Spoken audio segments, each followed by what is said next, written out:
ನೀವು ಯಾರನ್ನು ಕರ್ಕೊಂಡು ಹೋಗ್ತಾ ಇದ್ದೀರಾ ಅಂತ ಗೊತ್ತಿಲ್ಲ ಅನ್ಸತ್ತೆ.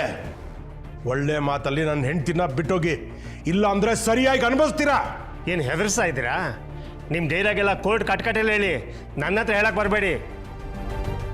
ಈಗೇನಾದ್ರು ತೊಂದರೆ ಕೊಟ್ಟರೆ ನಿಮ್ಮನ್ನು ಕೂಡ ಜೊತೆ ಕರ್ಕೊಂಡೋಗ್ಬೇಕಾಗತ್ತೆ.